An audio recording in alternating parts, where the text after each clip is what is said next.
Саламатсыңарбы балдар?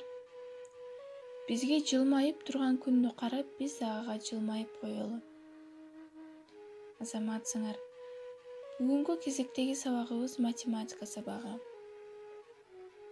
Сабактын темасы мисал маселе иштөө.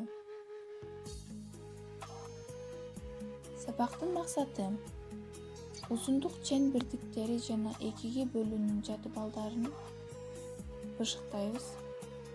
Мисал маселени туура так чыгарууга үйрөнөсүңөр.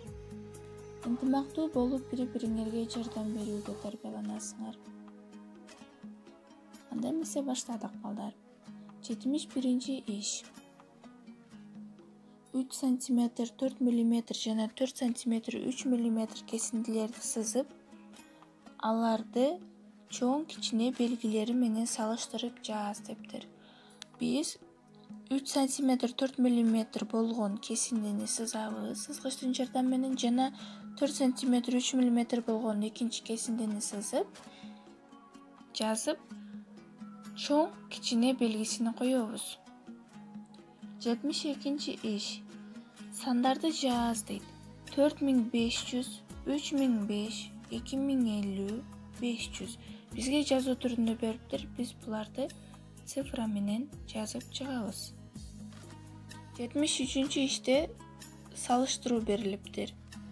Чоң кичине барабар белгилерин коюп, сандарды салыштырып чыгабыз. 600, 599 дейт. Кайсы бири чоң? Туура, 600. 1 дециметр 10 сантиметр дейт. Кайсы белгини коюшубуз мүмкүн? Жакшы ойлонуп, эрежелерди эске түшүрүп, белгилерди коюп чыгабыз. 74 иш маселе. Маселенин берилишине кунт коюп, маани берип окуйбуз балдар. Окуучулар биринчи күнү 25 яшык, экинчи күнү ага караганда 15 яшыкке көп алма теришти. Бардыгы канча яшик алма терилген? Туюнтма түзүп чыгар дейт. Туюнтманы билебиз, Маселенин шартына туура койсок, биздин жообубуз оңой эле чыгат. 75 иш. Тик бурчтуктун периметрин керектүү ченөөлөрдү жүргүзүп эсепте дейт.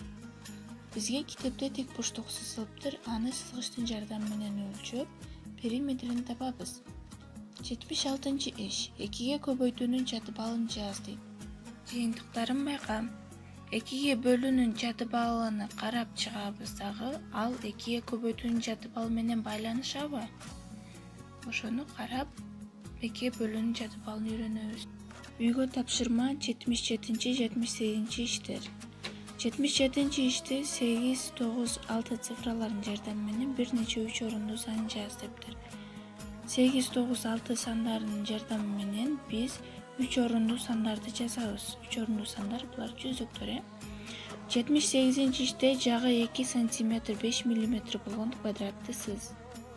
Муну сызып квадратты. Тапшырманы аткарабыз.